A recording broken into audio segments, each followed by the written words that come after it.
স্বাগত আজকের বাংলাদেশে। আপনাদের সঙ্গে আছে আমি খালেদ মুহিউদ্দিন। মাঠে রাজনীতির হল্লা নেই, সময়টা উন্নয়নের জন্য অনুকূল, অর্থনৈতিক সূচকেও আছে সেই সুবাতাস।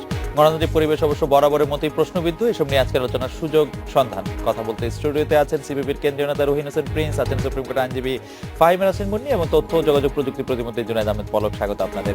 জনাব জুনায়েদ আহমেদ পলক, সরকারে আওয়ামী লীগের সহচর এবং একই সাথে সংসদে প্রধান বিরোধী দল জাতীয় পার্টি, যদি আমরা এভাবে দেখি, এই দলের একজন গুরুত্বপূর্ণ নেতা দৈনিক প্রথম আলোতে লিখছেন, একনায়কতন্ত্র, আমি তাকে কোট করছি, একনায়কতন্ত্র, স্বৈরশাসন, রাজতন্ত্র এক স্তর থেকে আরেক স্তরে রূপান্তরের প্রক্রিয়া ইত্যাদির উপসর্গ, লক্ষণ ও বৈশিষ্ট্যগুলো বাংলাদেশের রাজনীতিতে প্রকট থেকে প্রকটতর হচ্ছে।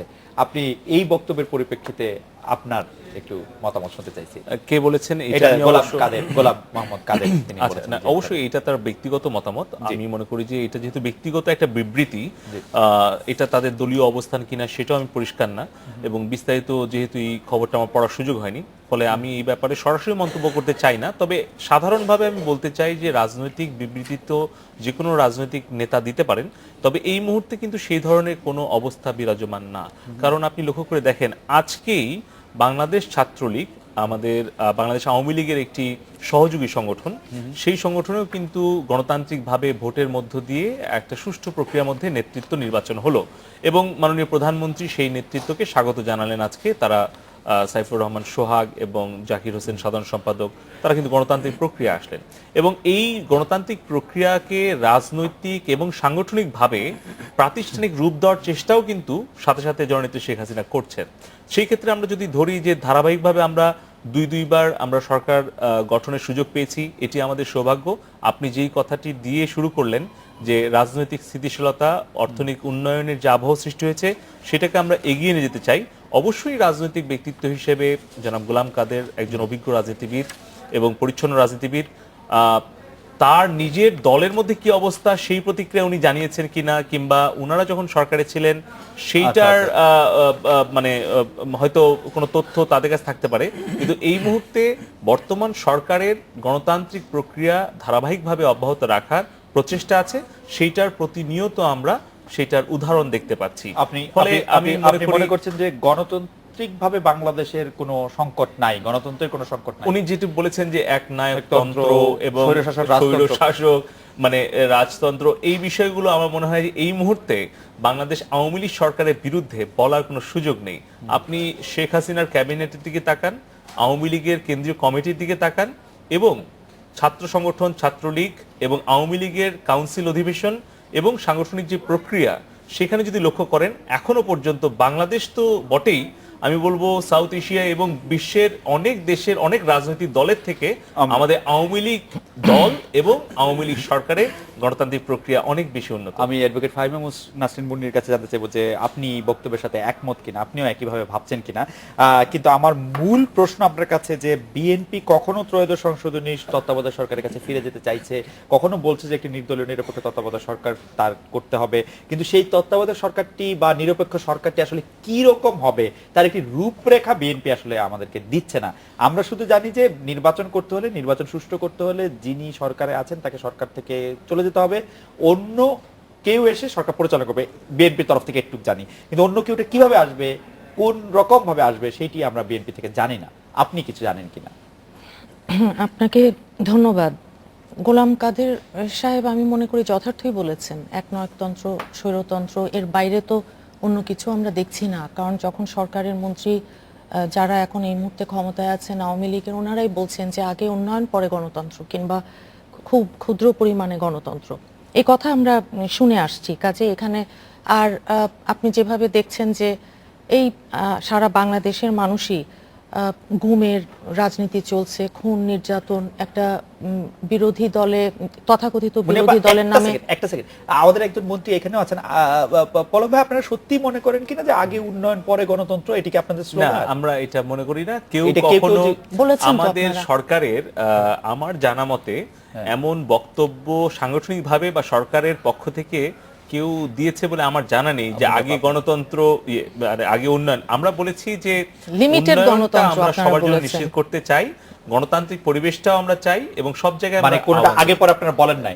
আমার মনে হয় না যে আমরা সরকার বা দলের তরফ থেকে এটা বলা হয়েছে। আচ্ছা, আপনারা বলেছেন এটা আছে তো, এটা আমার কথা বললেই তো হলো না, দেখে নেবেন আপনারা।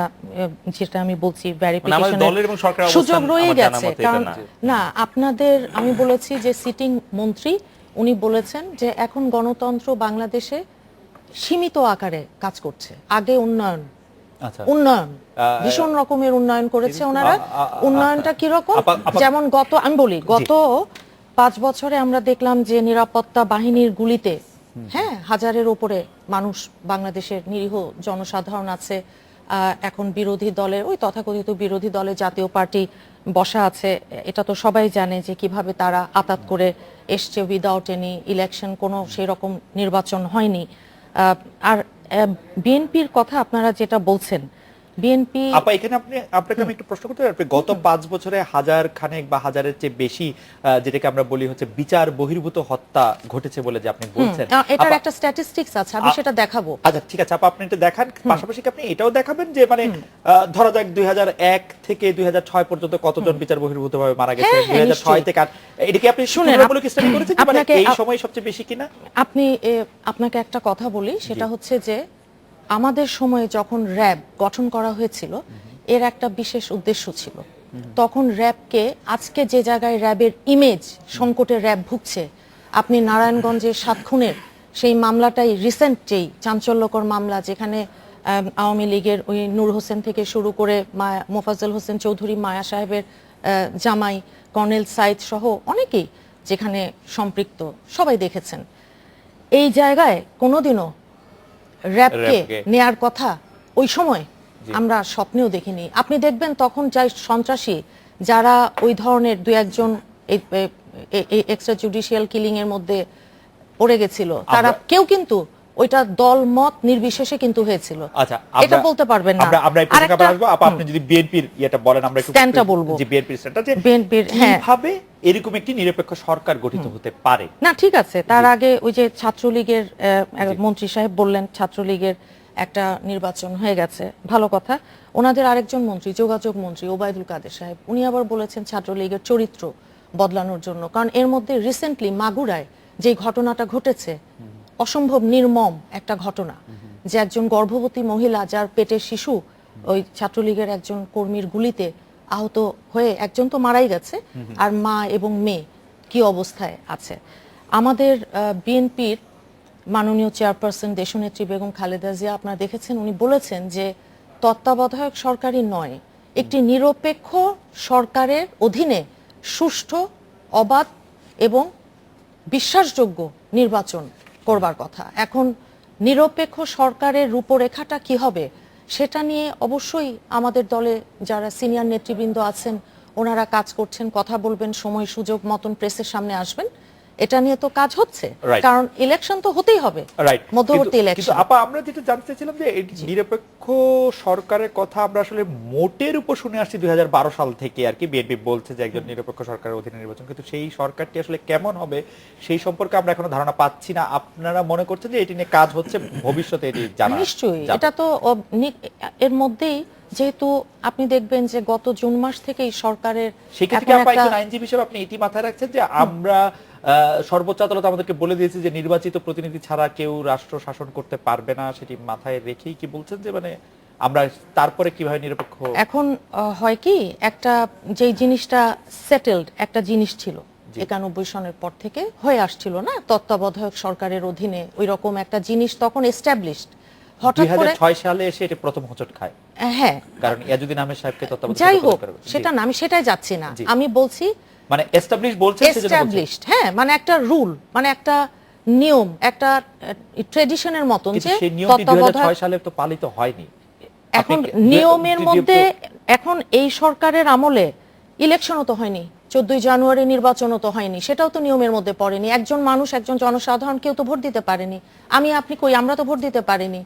আমাদের যারা আছেন, গুরুত্বপূর্ণ কথা বলেছেন যে আমরা আসলে আমাদের ভোটাধিকার প্রয়োগ করতে পেরেছি কিনা। প্রিন্স ভাই, আমি আপনার কাছে আসতে চাই যে সত্যি কথা, আমরা কিন্তু একটি চক্রের মধ্যে পড়ে যাচ্ছি। সেটা হচ্ছে যখনই আমরা গণতান্ত্রিক চর্চার কথা বলছি, আপনারা বারবার যদিও বলছে যে নির্বাচনটি একমাত্র গণতান্ত্রিক ব্যবস্থা নয় বা গণতান্ত্রিক ব্যবস্থার একমাত্র প্রমাণ লক্ষণ নির্বাচন নয়, আরো অনেকগুলি প্যারামিটার আছে। সেই দিকটা বিবেচনা করে যদি আপনি বলেন, আবারও নতুন করে একটি প্রস্তাব সামনে আসলো, এ নিয়ে আলাপ আলোচনা হবে কি না হবে সে ব্যাপারে আপনার একটু বিশ্লেষণ শুনবো, যে নির্দলীয় নিরপেক্ষ একটি সরকারের অধীনে নির্বাচনের কথা। না, ধন্যবাদ। আমার মনে হয় আপনি যথার্থই বলেছেন যেটা বললেন, যে আমরা যখন গণতন্ত্রের প্রশ্ন আনি এবং এই গণতন্ত্রের প্রশ্নকে আমাদের বাংলাদেশের এখনো পর্যন্ত প্রধান যে দলগুলো, অর্থাৎ ভোটের গণতন্ত্র বা অন্য জায়গাটায় যেটা আমরা দেখি, তারা এটাকে নিয়ে যায় শুধুমাত্র নির্বাচনে। এবং নির্বাচনেও মজার বিষয়টা হচ্ছে তারাও কোন ধরনের নির্বাচন চায় এটা নির্ভর করে কোন ধরনের নির্বাচন হলে তাদের বিজয়টা নিশ্চিত হবে। সুতরাং আপনি দেখেন যে একটা সময়, এখন যারা আরো বেশি তত্ত্বাবধায়ক এই কথা বলছে, আপনি একটু আগে বললেন যে তত্ত্বাবধায়কের সংকটটা তারাও 2006-এ সৃষ্টি করার কাজটাও করেছিল। সুতরাং গণতন্ত্রের নামে আসলে জনগণকে আজকে প্রথম হিসাব করতে হবে যে নির্বাচনের এই যে তথাকথিত গণতন্ত্রের ধারাটা শুধুমাত্র গণতন্ত্র না। দেখুন, গণতন্ত্রের, আমি আসছি ওই প্রশ্নে, তার আগে খালি পয়েন্ট কয়েকটা বলে যাই, বেশি দরকার নাই।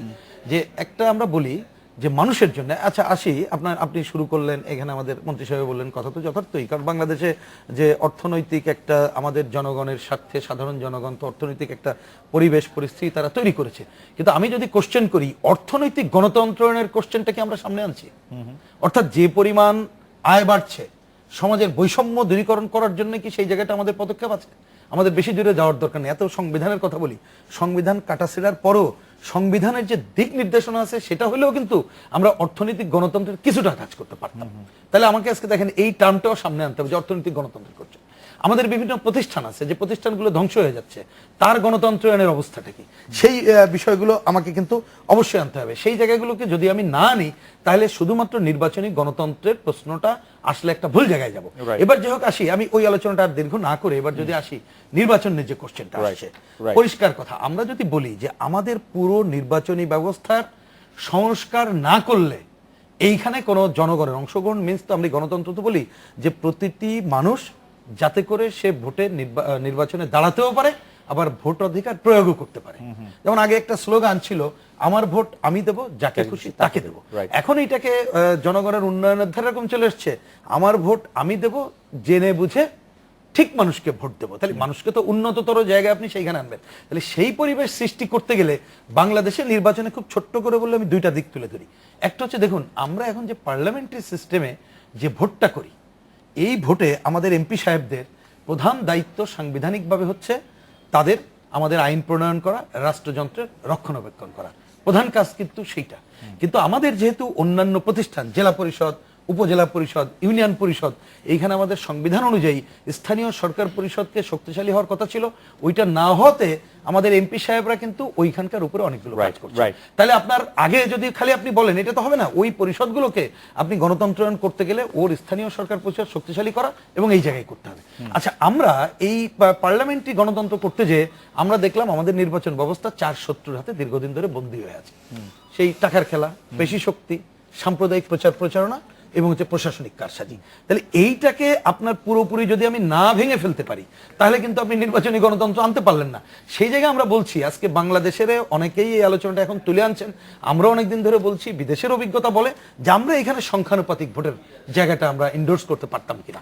অর্থাৎ আমরা তো এটা ভোট করি, পলিটিক্যাল পার্টিগুলোই তো প্রধান, তারা কিন্তু একটা ইশতেহার প্রকাশ করে, সেই ইশতেহারের ভোটের ধারায় যায়। তাহলে আমরা যদি, হ্যাঁ আমরা এক স্ট্রোকে না যাই, হইতে পারে এখন 300 আসনের 150 আসনে করলাম, 150 আসন পরে করতে পারি, আলাপ আলোচনার মধ্যে দিয়ে করা যায়। কিন্তু আমি প্রথমে যদি চিন্তাটাকেই পাল্টিয়ে ফেলতে পারি যে নির্বাচন ব্যবস্থার সংস্কার এমন ভাবে করব যে প্রতিটি জনগণ যাতে জেনে বুঝে তার ভোটাধিকার প্রয়োগের কাজটা করতে পারে, তাতে জনগণ যদি চায় আমি জিতলে ক্ষমতাসীন হব, না জিতলে অসুবিধা নেই, আমি আমার দায়িত্ব পালন করব, এই ধারার চিন্তা ছাড়া আমি যদি গণতন্ত্রায়নের ওই কথাটা তথাকথিত বলি, তাহলে দেখবেন যে আপনি এগুলো প্রতিটি প্রমাণ দেওয়া যায়। আমি সেই কাশন দিয়ে আর ঘাটতে চাই না। তারা ভোটটা কোন ব্যবস্থা হবে এইটা চায় যেন তেন প্রকারে নিজের যে বিজয়টা কনফার্ম হওয়ার জন্য। কারণ এই ধারার বিরুদ্ধে আজকে একটা জনমত গড়ে তোলা জরুরি। প্রিন্স ভাই, আপনাকে ধন্যবাদ। আমরা একটা বিরতি নিচ্ছি, বিরতির পর জনাব আহমেদ পলক যখন ফিরে আসবো তখন আপনার কাছে জানতে চাইবো যে প্রশ্নটি জনাব রহিন হোসেন প্রিন্স তুলেছেন, যে প্রশ্নটি ফাহিমা নাসরিন আপাও করেছেন, যে ছাত্রলীগের যে নির্বাচনটির কথা বলে আপনি বললেন একটি সুষ্ঠু নির্বাচন আপনি দেখেছেন, সেইখানে ছাত্রলীগের গত কয়েক বছরের নিজেদের মধ্যে সংঘর্ষ, সর্বশেষ মাগুরার ঘটনাটি আমরা বিশ্বজিতের ঘটনাটি মনে করতে পারি, যুবলীগের বিভিন্ন রকম কাণ্ড কীর্তি, সেই সব কিছু মাথায় রেখে কি আপনি বলবেন যে বাংলাদেশে যারা সরকারের সহযোগী সংগঠন আছে তাদেরকে কোনোভাবে কোনো বেপরোয়া কোনো লাইসেন্স দেওয়া হচ্ছে কি? সেই সব কিছু মাথায় রেখে কি আপনি বলবেন যে বাংলাদেশে যারা সরকারের সহযোগী সংগঠন আছে তাদেরকে কোনোভাবে কোনো বেপরোয়া কোনো লাইসেন্স দেওয়া হচ্ছে কিনা? আমরা আপনার কাছে শুনবো, আমরা একটা বিরতি নিয়ে ফিরছি আবার আপনার কাছে।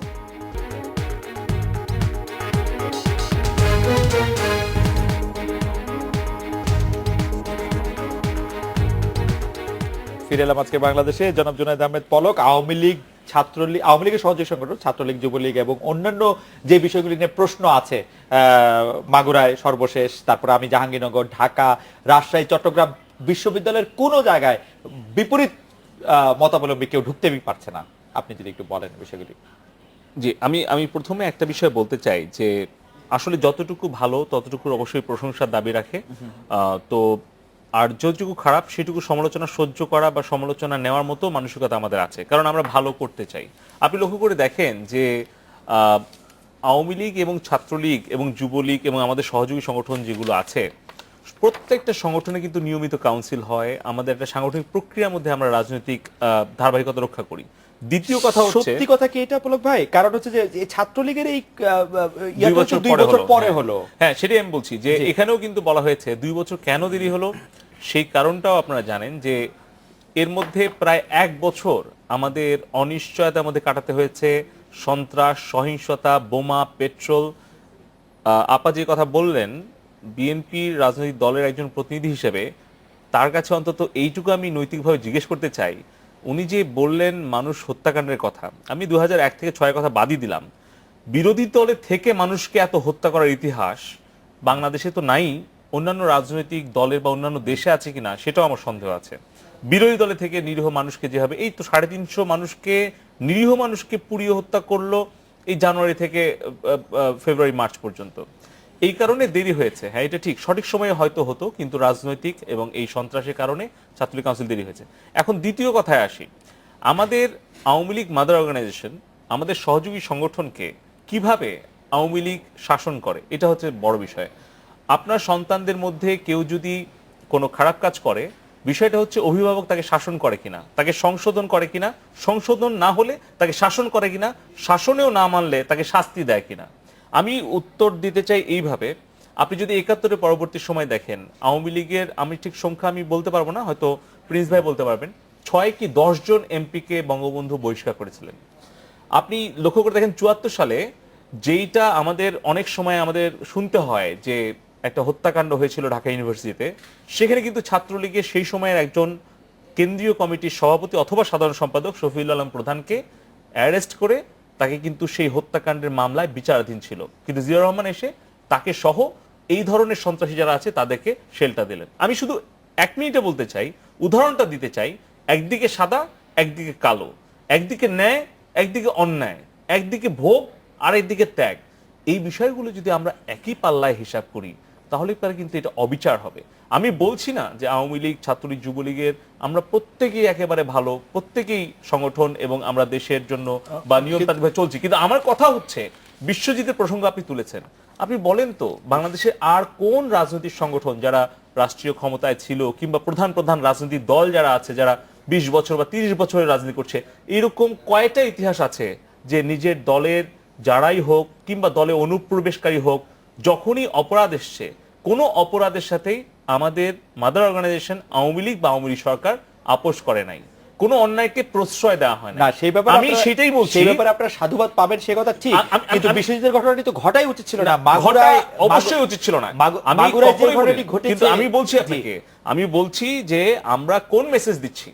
বাংলাদেশ আওয়ামী লীগ সভানেত্রী মাননীয় প্রধানমন্ত্রী জননেত্রী শেখ হাসিনা, ছাত্রলীগ, যুবলীগ, যুবলীগের মিল্কি হত্যাকাণ্ড থেকে শুরু করে যত কিছুই হয়েছে, আমি বলছি না, আমি যদি এখন বলি যে কোনো অপরাধ হয়নি, কোনো সন্ত্রাস হয়নি, কোনো ধরনের অনিয়ম হয়নি, সেটি আমি অবশ্যই বলবো না, কিন্তু আমার কথা হচ্ছে মাননীয় প্রধানমন্ত্রী জননেত্রী শেখ হাসিনা তার কাছে সরকারের ভেতরে, দলের ভেতরে, সহযোগী সংগঠনের ভেতরে কেউ অপরাধ করে প্রশ্রয় পেয়েছে এরকম দৃষ্টান্ত কিন্তু আপনারা কেউ দেখাতে পারবেন না।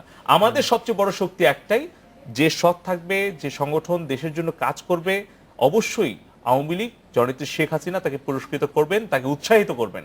আর যারাই অনিয়মতান্ত্রিক কাজ করবে, অসৎভাবে চলবে অথবা দেশ বা সংগঠনের বিরুদ্ধে কাজ করবে, তাদেরকে কিন্তু অবশ্যই তাকে শাসনের মধ্যে আসতে হবে, নিয়মের মধ্যে আসতে হবে। এরকম আমরা অনেক দৃষ্টান্ত দিতে পারবো, কিন্তু আমার অত্যন্ত দুঃখজনক কিন্তু বিএনপি সংগঠনে একটা গঠনতন্ত্র নাই, বা হলেও কবে করেছে আমি জানি না, কবে করেছে হয়তো বলবেন যে 1 বছর আগে করেছে। কাউন্সিল নাই, এই ধরনের কোন রাজনৈতিক সংগঠন কোন দেশের জনগণকে নিরাপদে রাখতে পারে না। আমি শুধু সাংগঠনিকভাবে বলছি। আপনি মানে আমরা এরকম একটি উপসংহার টানতে পারি যে আপনি মনে করছেন যে এই সরকার যতদিন ধরে রাষ্ট্র পরিচালনা করছেন ততদিন কোনো দুর্নীতির ঘটনা যাই ঘটুক সবাই শাস্তির আওতায় এসেছে, এবং যত রকম অত্যাচারের ঘটনা ঘটেছে সবই শাস্তির আওতায় এসেছে। আমি বলছি, আমার ধারণা যে এই ব্যাপারটির সাথে আমি একটু দ্বিমত পোষণ করি। আমরা আবার আসছি আপনার কাছে যে এই ব্যাপারে আপনার আরো কথা শুনতে। আমি কিন্তু আমাদের সাথে তুলনার দিক থেকে আপনি তুলনা করলে হয়তো আপনারা কম বেশি হতে পারে, কিন্তু আপনারা সবাই না হতে পারেন না হবেন, এই বিষয়ের মধ্যে পার্থক্য আছে, এইটাই আমি বলি। ধরেন আপনাদের একজন মন্ত্রী, তার 9 বছরের 13 বছরের কারাদণ্ড হয়েছিল, সেটি হাইকোর্টে আবার পুনরায় বিবেচনা করার কথা বলা আছে। তিনি এখনো মন্ত্রী আছেন। আমি মোহাম্মদ হোসেন চৌধুরী মায়ের কথা বলছি। শুধু তিনি মন্ত্রী আছেন তাই নয়, জনপ্রশাসন মন্ত্রী যখন নতুন করে দায়িত্ব পেলেন তার পাশে আমরা তাকে দেখতে পেলাম। মানে তাকে আমাদের খুব গুরুত্বপূর্ণ মনে। আমি 1 মিনিট বলি, কষ্টটা কোথায়, তার শেষ করি। আমি বলছি আপনি যেটা বলতে চাচ্ছেন 1 মিনিট শেষ করি। আপনি তুলনাটা করবেন কোথায়? জি, আমি আপনাকে যদি একটা মুখ দিয়ে গালি দিই, আর আপনি সেই গালির উল্টা জবাব যদি আমাকে ঘাড়ে একটা কোপ দিয়ে মেরে ফেলেন, দুইটা কি একই অপরাধ? না, দুইটা একই অপরাধ হবে না। তাহলে পারে আপনি 15 আগস্ট, 21 আগস্ট, 2001 থেকে 2006 সাল, এই 2014 সালে 5 জানুয়ারি নির্বাচনের পরের যে সহিংসতা এবং 2015 সালে যে 3 মাসের সহিংসতা, সেইটার সাথে যদি আপনি আওয়ামী লীগের না, আমি সেটার সাথে তুলনা করব না। আমি সেটার সাথে তুলনা করব না, কারণ আমি তুলনাটা মানে ইউ এন্ড দে সেরকম করতে চাই না। আমি 30 সেকেন্ডে বলি, ছাত্রলীগ এবং আওয়ামী লীগের কাউন্সিল এবং প্রত্যেকটা ইতিহাস রচনা করেছে। ছোট্ট একটা উদাহরণ দিই, আজকে যে স্বচ্ছ ব্যালট বাক্সে নির্বাচন হচ্ছে, আজকে সেই নির্বাচন কিন্তু ছাত্রলীগের একটা ছোট্ট কাউন্সিল দিয়ে।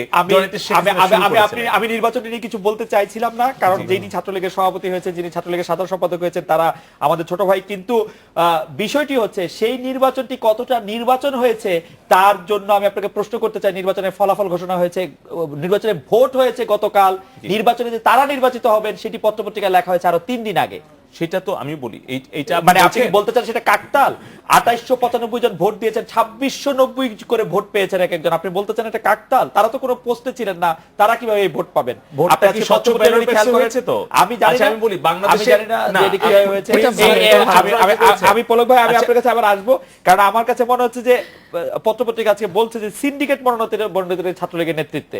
আমার এতে কোনো অসুবিধা নাই, সিন্ডিকেটের নেতৃত্বে তারা। ছাত্রদলের কাউন্সিল শেষ কবে হয়েছে বলেন? ছাত্রদলের কাউন্সিলের আমি কোনো খবর রাখি না, মানে আজকে রাখি নাই। আমি আজকে ফাইমা নাসরিন মুন্নিকে বড় অন্য কথা জানতে চাইবো যে আমি এটার উত্তরটা একটু দেই। আপা আপনি উত্তর দিন আগে, আমার প্রশ্নটা একটু শুনি।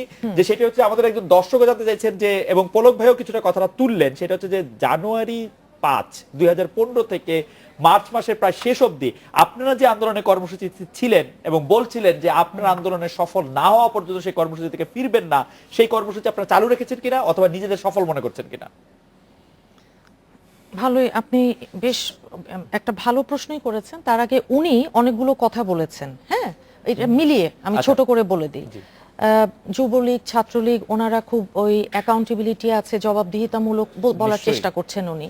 এখন দেখেন ওনাদের এই যে গত টার্ম 6 বছর যদি ধরি, এই 2 টার্ম মিলিয়ে, এর মধ্যে নিজেদের ভেতরে অন্তর্কোন্দলে মারামারি করে মারা গেছে তো কত কয়শো, তার হিসাবটা উনি নিশ্চয়ই জানেন। যুবলীগ রিসেন্টলি যে প্রেমিসটাতে নিয়েছিলেন সেটি আপনি যদি বলেন। উনি একটা স্পেসিফিক প্রশ্ন তুলেছেন, সেটি হচ্ছে যে কোনো অন্যায় করা হচ্ছে। আপনি বিশ্বজিতের কথা বলেছেন, বাংলাদেশে 2 বছরের মধ্যে বিশ্বজিৎ হত্যা মামলা রায় হয়েছে। যৌন হয়রানি 50 জন মেয়ে যে পয়লা বৈশাখে যৌন হয়রানির ঘটনা, সেখানেও তো তাদের ইমপ্লিকেশন জাহাঙ্গীরনগর ইউনিভার্সিটি সহ সারা বাংলাদেশের মানে ইউনিভার্সিটি ছাত্রলীগের সাথে।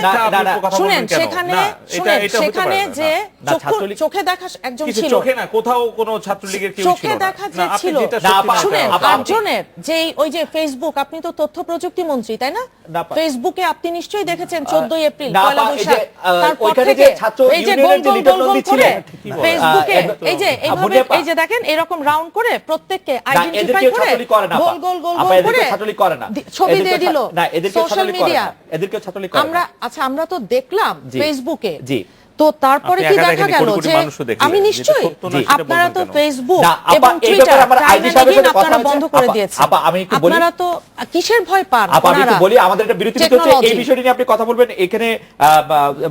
না না, আমাকে তো কথা, আমি তো কিছুই বলিনি। না, আপাতত আমরা একটা বিরতি নিয়ে এসে আপনি কথাটা শুরু করেন। যখনই আমি শুধু তথ্য না থাকে, এটা বলতে তখন চাই যুক্তি না যে থাকে, আমরা মানুষ যখন না, না, না, আমরা যখন না। পুলিশের সর্বোচ্চ এটাই কর্মকর্তাকে সমস্যা। এটি নিয়ে প্রশ্ন করছিলাম, তিনি বলছেন যে আমরা এটি পত্র-পত্রিকায় ছাপিয়ে দিয়েছি, পোস্টার ছাপিয়েছি। তাহলে আপনি বিশ্বাস করেন, আপনি খালেদ যে আপনার মতন একজন মেধাবী একজন সাংবাদিক, আপনি এটা বিশ্বাস করেন যে সেই দিনের সেই ঘটনায় এতগুলো মেয়ে হয়রানির শিকার হলো, নির্যাতনের শিকার হলো, আর একটা মানুষকেও এতগুলো সিসি ক্যামেরা থাকার পরও অ্যারেস্ট করা যায়নি? আমি এই প্রশ্নটি যখন এটার উত্তরে আমি ওই মন্ত্রী, স্বরাষ্ট্র প্রতিমন্ত্রী সাহেব না, আমি- সংসদে দাঁড়িয়ে বলেছিলেন না যে অ্যারেস্ট করা হয়েছে?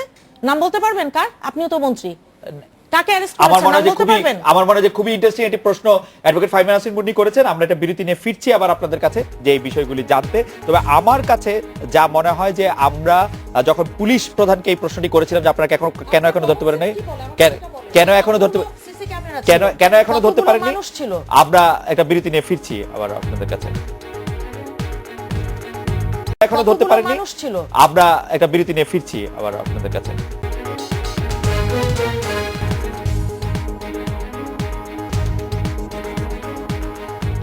ফিরলাম আজকের বাংলাদেশে। মুনিয়াপা, বিরতির আগে আপনি বলছিলেন, আমরা একটু জানতে চাইছিলাম যে প্রথম 3 মাসের কর্মসূচি আর এই কর্মসূচি যে ডিফারেন্ট, আপনারা বলছিলেন যে সফলতা না আসলে কর্মসূচি থেকে সরবেন না, সফলতা এসেছে নাকি আপনার কর্মসূচিতে এখনো আছেন? এখন কর্মসূচি আমরা দিয়েছি সত্যিকার অর্থে। এখন জাতীয় পার্টির আগেও তো বললাম, বিরোধী দল সেজে যেভাবে আছে সবাই জানে বাংলাদেশের যে সত্যিকার অর্থে বিরোধী দল তো বিএনপির হওয়ার কথা কিংবা জিতে আসার কথা ছিল। যাই হোক, সেই রকম চক্রান্ত নীল নকশা যে কোনো কারণে নির্বাচনই হয়নি, আমরা যাইনি, অংশগ্রহণ করিনি। ওইটা ঢাকা সিটির আর চট্টগ্রামের ওই 3টা সিটির ইলেকশনই বলে দেয় সঠিক সিদ্ধান্ত ছিল। সেখানে দেখা গেল পরবর্তীতে যে আমাদের নাম ভাঙিয়ে বিভিন্ন নিরাপত্তা বাহিনীর কর্মীরা পেপারে পত্রিকায় এসছে, সরকারি দলের বিভিন্ন ছাত্র সংগঠন তাদের নামেও এসছে। কারণ আপনি জানেন যে বিএনপির নেতা কর্মীদের লক্ষ লক্ষ নেতাকর্মী তারা কিন্তু পরিবারের সাথে থাকতে পারছে না, মামলা মোকদ্দমায় জর্জরিত। এখন বলে দিল যে ওই সামনে একটা র্যাবের গাড়ি, পিছনে পুলিশের গাড়ি, বাসের মধ্যে বোমা মারলো কে? বিএনপি জামাত 20 দলীয় জোট। না, এখন যতক্ষণ পর্যন্ত আপনাকে আমি বলি আপা, একদম সুনির্দিষ্ট, আজকে তো অবরোধ নেই, আজকে কিন্তু পেট্রোল বোমাও নেই, তাহলে কি মানে এই না না না, সরকার- এটা তো মানে শুনেন, সরকারি দলই এটা সেই যদি পেট্রোল- পেট্রোল বোমা মেরে মানুষজনকে দেখানো যায়, হ্যাঁ, যে বিএনপি পেট্রোল বোমার ওই যে নাম দিয়েছে না কি, আগুন সন্ত্রাস, ওনাদের একজন মন্ত্রী, আগুন সন্ত্রাস, হ্যাঁ, কিন্তু বিএনপি এগুলি কিছু করে নাই। কোনোদিনও বিএনপি তো সন্ত্রাসী তাহলে সেই কর্মকাণ্ডে কর- বিশ্বাস করে না। না, বিএনপি তো কিন্তু কোনো আপনারা যে বলেছেন রাস্তা দিয়ে কোনো গাড়ি চলবে না, সারা বাংলাদেশ অবরুদ্ধ থাকবে, সেটা তাহলে- অন্য জিনিস। না না, সারা বাংলাদেশ অবরুদ্ধ অবরোধ। থাকবে, সেটি কি বাংলাদেশের মানুষের ম্যান্ডেট নিয়েছিলেন যে তারা অবরুদ্ধ থাকতে চায় কিনা? অতীতে যারা কখনো অবরুদ্ধ কোনো থাকতে চায়নি, রাজনৈতিক দল কখনো কোনোদিনও আওয়ামী লীগ যে 193 দিন হরতাল দিয়েছিল তত্ত্বাবধায়ক সরকারের দাবিতে, জি। তত্ত্বাবধায়ক সরকার তো তাদের ব্রেইন চাইল্ড জি। আওয়ামী লীগের, জি। তখন কি তারা, আপনি বলছেন ম্যান্ডেট নিয়েছিল? হরতাল ইজ এ তখন- ডেমোক্রেটিক না, না, প্রসেস, ঠিক আছে, কিন্তু তখন তো- হরতাল ইজ এ তখন তো ডেমোক্রেটিক পেট্রোল বোমা- রাইট। তখন তো পেট্রোল এটা তো বোমায় মানুষ আমাদের মারা- সুপ্রিম কোর্ট না, বলেছে, তখন- ইন্ডিয়া তখন তো পেট্রোল বোমায় মানুষ মারা যায় নাই। পেট্রোল বোমায় মানুষ মারা যাওয়া, আর তাছাড়া যে পঙ্গু হাসপাতালে যারা 20 দলীয় জোটের ত্রিসীমানার সাথে জড়িত, তাদের কারো হাত পা আপা- কেটে যে শয় শয় মানুষ পড়ে আছে, তারা তো বাংলাদেশের থার্ড ক্লাস সিটিজেন না, তারা তো বাংলাদেশ আমার আপনার মানে কারো আপনি ফ্যামিলি কি- মেম্বার। মানে আপনি চোখের বদলে চোখ সেই হিসাব আমি করছেন? সেটা বলছি না, আমি বলছি সবাইকে রাষ্ট্র বৈষম্য করতে পারবে না, রাষ্ট্র প্রত্যেককে সমান চোখে দেখবে, এটাই বলা আছে কনস্টিটিউশনে। তো, রাষ্ট্রের চোখে সবাই সবাই সমান, সমান হতে হবে। সবাই ঠিক- সমান, ঠিক আছে আপা, আপনার- আইনের চোখেও সবাই সমান। আপা, আপনার বক্তব্য পরিষ্কার। না, কিন্তু আরেকটা ওই যে স্ট্যাটিস্টিক্স বলেছিলাম যে 5 বছরে গুম 350 জন হয়েছে, জি। 5 বছরে পুলিশের গলিতে 1512 জন, আর 10 দিনে মহাসড়কে মারা গেছে 243 জন। হ্যাঁ, এখন আমি- আমার পাশে একজন মন্ত্রী মহোদয় বসে আছেন। আমি আপনার কাছে জানতে চাইছিলাম যে আপনি 2001, 2, 3, 4, 5, 6 এর হিসাব জানেন কিনা? সেটা যদি আপনারা দিতে চান দিতে পারেন, তবে আমার যতটুকু জানা আছে তাতে এর ধারে কাছেও সেই না, পরিসংখ্যান বেশি, আসবে। আপনার জানাটা ঠিক না আপা। থেকে বেশি। আচ্ছা বলতে পারেন, এখন আপনার আপনার জানাটা এটা ঠিক। বলতে পারেন, আচ্ছা, আমি আপনারা আপনাকে- বলেন। আমি আপনাকে- আর আপনাকে- শুনেন, আর এই যে এই হাজার হাজার মামলা আপা, আমি আওয়ামী লীগ আপনাকে বলি, সরকারে এসে আপা, আপনি- তাদের আপনাকে আমি নিজেদের একটু ছোট্ট- মামলা আপা, আপনাকে আমি একটু ছোট্ট হিসাব দিই, আর তারপর তারা আমি একটু প্রিন্স withdraw ভাইকে- করেছে। আমি আপনাকে, তারপর আমি প্রিন্স ভাইয়ের কাছে চলে যেতে চাই। সেটা হচ্ছে যে আমি র্যান্ডম 2004 সালের জুলাই থেকে 2005 সালের 21শে মার্চ পর্যন্ত শুধু ক্রস ফায়ারে মৃত্যুর ঘটনা ঘটেছে হচ্ছে 337। আহা, এটা তো কি র্যাব গঠন হওয়ার আগে না পরে? র্যাব গঠন 2004 হওয়ার পরে। হ্যাঁ, পরে। র্যাব গঠন হয়েছে আচ্ছা, র্যাব 2004 গঠন হওয়ার আগে জানতে চান? সেটাই তো র্যাব বলছিলাম। গঠন হওয়ার আগেও কিন্তু অপারেশন ক্লিন হার্টে অনেক লোক না, মারা না, গেছে। না, না, মানে এটা- আমি আপনাকে শুনেন, হিসাব দিতে এটা- পারি আপা, আমি পরে আবার আপনাকে আপনি- চাচ্ছি, আমি একটু প্রিন্স আচ্ছা, ভাইকে ঠিক চাচ্ছি, আছে, প্রিন্স শুনেন। ভাই ওইবার কথাই বলেন নাই। মিছিল সভা জনসংযোগের মতো কর্মসূচি থেকে দূরে আছে বিএনপি ও তাদের জোটের দলগুলো। আপনারাও কি একই রকম রাজনৈতিক কর্মসূচি পালন করছেন কিনা প্রিন্স ভাই, নাকি আপনারা এগুলি করছেন? আমরা আপনাকে দেখছি বিভিন্ন সময় বিভিন্ন ইস্যু নিয়ে আপনারা সামনে আসছেন, কিন্তু যেটি হচ্ছে যে মানে গণসংযোগের মতো বড় কর্মসূচি, মিছিল, সভা, কোনো কিছুকে সামনে রেখে কাজ, সেগুলি আমরা একটু কম দেখছি কিনা সেটি জানতে চাই। আমি হ্যাঁ, আপনার এই কথায় যাওয়ার আগে একটু হ্যাঁ। এখানে আলোচনা দিয়ে একটা মন্তব্য না জি, করলেই জি। বোধহয় আসলটার সাথে হয় না। জি। আমরা এটা দুর্ভাগ্য যে দেখতে পাচ্ছি দোষারোপের রাজনীতি করতে যে আমরা হিতাহিত জ্ঞান হারাই ফেলি, তথ্য বিকৃতি সহ নানা কাজ করে, এটা হিসাবে রাখা দরকার। দেখুন, একটু আগে তাণ্ডবের কথা আসলো, গণতন্ত্রের কথা আসলো, আমরা হেফাজতির তাণ্ডব কিন্তু দেখেছি। কমিউনিস্ট পার্টি অফিসে আক্রমণ সহ পোড়ায় দেওয়া, এগুলো গণতন্ত্রের নামে এগুলো দেখেছি। সুতরাং গণতন্ত্রের প্রশ্ন যদি আমরা সামনে আনতে চাই, কোন দল করতে চাই, তাহলে এ ধরনের স্বাধীনতা বিরোধী উগ্র ধর্মীয় মৌলবাদী শক্তির সাথে মিলে গণতন্ত্রের কথা যারা বলে সেটাকে দিয়ে কোনো কার্যকর ভূমিকা পালন করবে না। 71-ও সেটা প্রমাণ করেছে, সম্প্রতিকালেও কিন্তু আমরা দেখছি। জনগণের কাছে যদি বলেন যে এত সব বিবেচনার আগে আমরা যে ভোট টোটন্য বলতেছি, তার কাছে এই মুহূর্তে দুইটা বড় প্রশ্ন। একটা হচ্ছে দুর্নীতি প্রতিরোধ, সুশাসনের প্রশ্ন।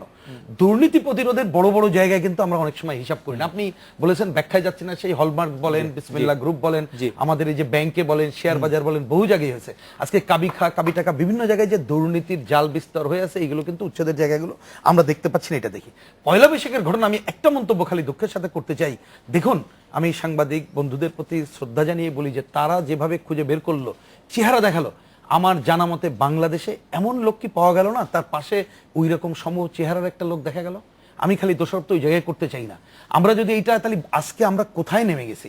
এবং আপনি যেটা বললেন, যে পরিমাণ মানুষ আজকে মৌলবাদীরা তাদের এইটাকে নিয়ে কটাক্ষ করে করলো, এইটাও কিন্তু হিসাবে রাখার ব্যাপার। কারণ এটা মনে কোথায় যাবে সেটা আমাদের হিসাব না করলে ভুল করব। আরেকটা কথা বলি যে আমরা যখন ইমিডিয়েট কথা নিয়ে আলোচনা করছি, হিসাব রাখা দরকার অতীতের ঘটনা বলি। আমরা এক সময় কিন্তু যুব কমপ্লেক্স, যুব সংগঠনগুলো মানুষের বিচার আচার থেকে শুরু করে কি করে নাই, এই ঘটনাগুলো তো বহু দেখেছি। সুতরাং হিস্ট্রি অর্ধেক বললে হবে না, পুরোটাই বলতে হবে।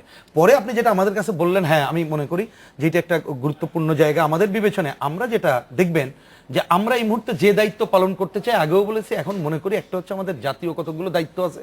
যেমন এই যে 71-এর ঘাতকদের বিচার হচ্ছে, সেটা সম্পন্ন করা, সাম্প্রদায়িকতা বিরোধী সংগ্রাম জোরদার করা, মুক্তিযুদ্ধের চেতনা বাস্তবায়ন করা, এবং আমি যে শ্রেণীর রাজনীতি করি, সাধারণ মানুষ যারা দেশটাকে টিকিয়ে রেখেছে, তার স্বার্থ সংরক্ষণ করা।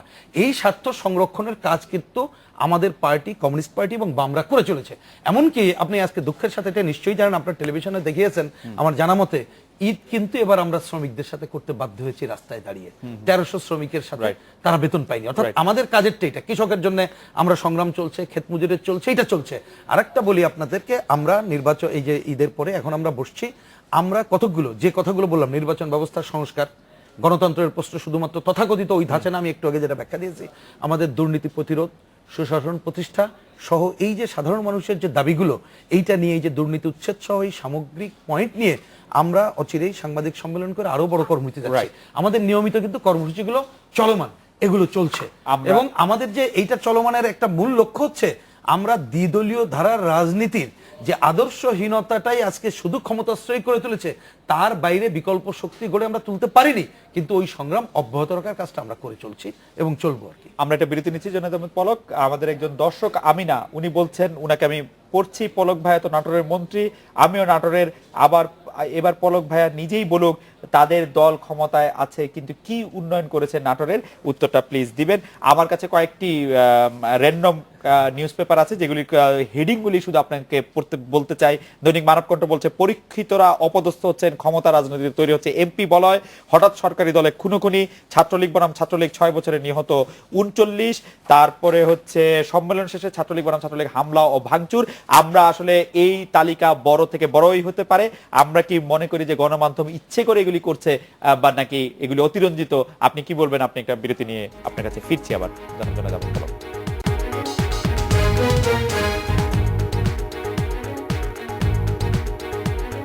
ফিরে এলাম আজকে বাংলাদেশে, জনাব জুনায়েদ আহমেদ পলক। আমরা একবারে শেষ পর্যায়ে এসেছি। আমরা আপনার কাছে নাটোরের উন্নয়ন সম্পর্কে জানতে চাইছিলেন একজন দর্শক। অনেকগুলি পত্রপত্রিকার খবর আছে, প্রিন্স ভাই কিছু কথা বলছিলেন।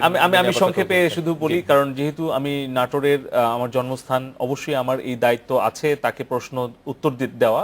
আমি শুধু একটা কথা বলতে চাই, আমরা সারা বাংলাদেশে সারা পৃথিবীতে এক সময় লাঠিবাসী নাটোর হিসেবে পরিচিত হয়েছিলাম। এক সময় নাটোর পরিচিত ছিল হচ্ছে বাংলা ভাইয়ের ওই মানে কি বলে জেএমবি সন্ত্রাসী এলাকা হিসেবে। আজকে কিন্তু নাটোর শান্তির জনপদ। এক সময়ে নাটোরের চলনবিল বাসী কৃষকরা 1 ঘন্টা নিরবিচ্ছিন্ন বিদ্যুতের দাবিতে বিদ্যুৎ অফিস ভাঙচুর করেছে, আন্দোলন করতে গিয়ে সারের তেলের দাবিতে গুলি খেয়ে আহত হয়েছে। আর উত্তরবঙ্গে দিনাজপুর, চাঁপাইনবাবগঞ্জ, কানসাট, এটা তো আর বলার অপেক্ষা রাখে না, সেখানে 18 36 জন 40 জন মানুষ শহীদ হয়েছেন। সেই নাটোরে কিন্তু এই 6 বছরে ক্রমবর্ধমান উন্নয়নের ফলে আজকে বলবো এই গত 18 মাসে তো অবশ্যই একটা জায়গায় একটা দিনের জন্য কোনো কৃষককে সার, তেল, বিদ্যুতের জন্য হাহাকার করতে হয়নি। যেখানে 40% নিচে বিদ্যুতের হার ছিল, গোটা নাটোর জেলায় এখন 70% ওপরে। যেই নাটোর বিদ্যুৎ ঘাটতিতে অতিষ্ঠ ছিল, সেই নাটোরে মাননীয় প্রধানমন্ত্রী 50 মেগাওয়াট ক্ষমতা সম্পন্ন বিদ্যুৎ কেন্দ্র করেছেন। আমি এটা মেজর পোর্শন বললাম। আর রাস্তাঘাট, ব্রিজ, কালভার্ট নলডাঙ্গা উপজেলা করে দেওয়া, থানা করে দেওয়া। যেই নলডাঙ্গাতে দিনে দুপুরে মানুষ হত্যা হয়েছে, যেই সিংড়াতে চলনবিল একসময়ে সর্বহারার অভয়ারণ্য, আবার অপরদিকে জেএমবি বাংলা ভাই সন্ত্রাসীদের গডফাদার সবাই চেনে, সেই এলাকা আজকে কিন্তু শান্তিপূর্ণ উন্নয়নের রোল মডেল। চলনবিলের ভেতর দিয়ে 16 কিলোমিটার ডুবো রাস্তা করা হয়েছে, যেখানে দর্শক এই জন্য প্রশ্নটা করেছে, উনি হয়তো চাচ্ছেন যে আমি নাটোরের উন্নয়নের কথাটা আরো বলি, সেই জন্য উনি আমাকে প্রভোগ করেছেন। তো আমি এই জন্য ধন্যবাদ দিচ্ছি তাকে। নাটোরবাসী জননেত্রী শেখ হাসিনার প্রতি কৃতজ্ঞ, এবং নাটোরে আমাদের যে উন্নয়নের ধারাবাহিকতা এই রক্ষার জন্য কিন্তু এখন নাটোরের 4 জন সংসদ সদস্য কিন্তু আওয়ামী লীগের এখন নির্বাচিত। এবং আগামীতে না, আগে ছিল না কখনোই 4 জন, এবং আগামীতে উন্নয়নের ধারা অব্যাহত থাকবে জননেত্রী শেখ হাসিনার নেতৃত্বে। আপনাকে অনেক ধন্যবাদ। আমি অ্যাডভোকেট ফাহিম হাসান মুন্নী আপনার কাছে জানতে চাইবো যে এই মুহূর্তে আপনি সরকারের কাছ থেকে কি আশা করছেন বা কি দাবি করছেন, যে আপনারা যে গণতন্ত্র বিপন্ন বলছেন সেই গণতন্ত্র ফিরিয়ে আনার জন্য আপনার কাছে মনে হচ্ছে কোনটি সবচেয়ে বেশি জরুরি? সবচাইতে বেশি জরুরি হচ্ছে আওয়ামী লীগ সরকারের সহনশীলতা, এই মুহূর্তে রাজনৈতিক সহনশীলতা, যে একটি ভিন্ন মতের বিএনপির মতন একটি বড় দলকে নিশ্চিহ্ন করার কোনো প্রজেক্ট যদি ওনারা নিয়ে থাকেন, সেখান থেকে ওনারা সরে আসবেন। ওনারা তো জনগণ সব ক্ষমতার উৎস, যেই আমাদের কনস্টিটিউশনের সবচাইতে ইম্পর্টেন্ট যেই ধারাটি আছে, সেটার জন্য যেটা রেফারেন্ডাম করার বিধান ছিল সেটাও বাতিল করেছেন। কাজে এখন যে কারা সত্যিকার অর্থে ক্ষমতার উৎস, এটা নিয়ে কিন্তু কনফিউশন আছেই।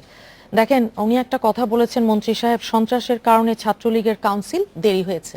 ওই যে সিলেটে কিছুদিন আগে 11-12 বছরের রাজন ওই 9-10 জন মিলিয়ে যে পিটিয়ে হত্যা করলো, রাজন হত্যা মামলা, সেখানেও ওনাদের অঙ্গ সংগঠনের তবে সবচেয়ে ইম্পর্টেন্ট, দাঁড়ান আপনাকে একটা কথা বলি,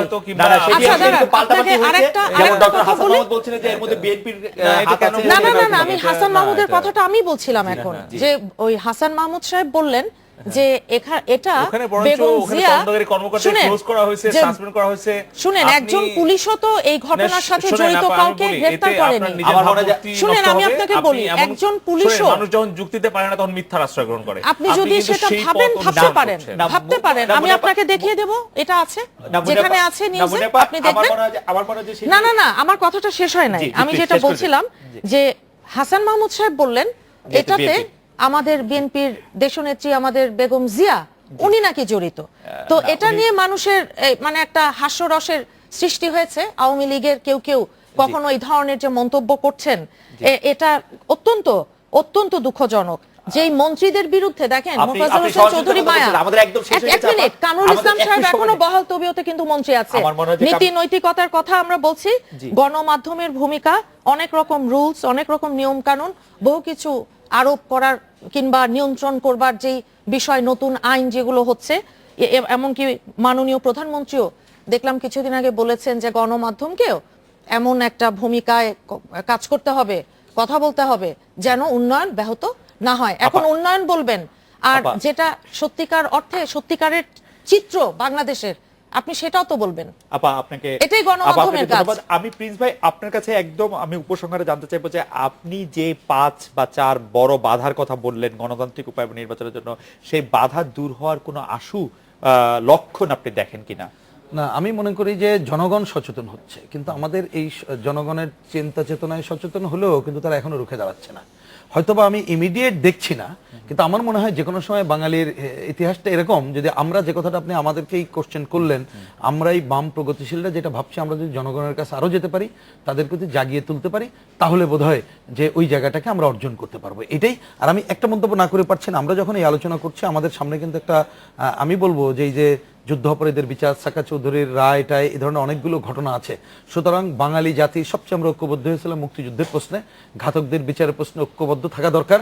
আমি উন্নয়নের কথা বলবো, কিন্তু গণতন্ত্রহীনতা করা চলবে না, কারণ নাফ নদীর ওপারের মানুষ যেভাবে গণতন্ত্রহীন পরিবেশ মেনে নেয়, নাফ নদীর এপারে এই দেশের মানুষ কিন্তু গণতন্ত্রটাকে আমরা মেনে নেয় না। সুতরাং মানুষকে বুঝিয়েই যুদ্ধাপরাধীদের বিচার সম্পন্ন করা এবং মুক্তিযুদ্ধের চেতনা বাস্তবায়নের কাজকে অগ্রসর করতে হবে, গণতন্ত্রহীন পরিবেশ না রেখে, গণতন্ত্র পরিবেশটা অক্ষুণ্ণ রেখে, এটাই প্রধান কাজ। জনাব Rohin Hossain Prince, advocate five মিনিটসের মুনির জন্য পলক, আপনাদের অনেক ধন্যবাদ। এই ছিল আজকে বাংলাদেশে দেখা হচ্ছে আগামীকাল এই সময়। শুভরাত্রি।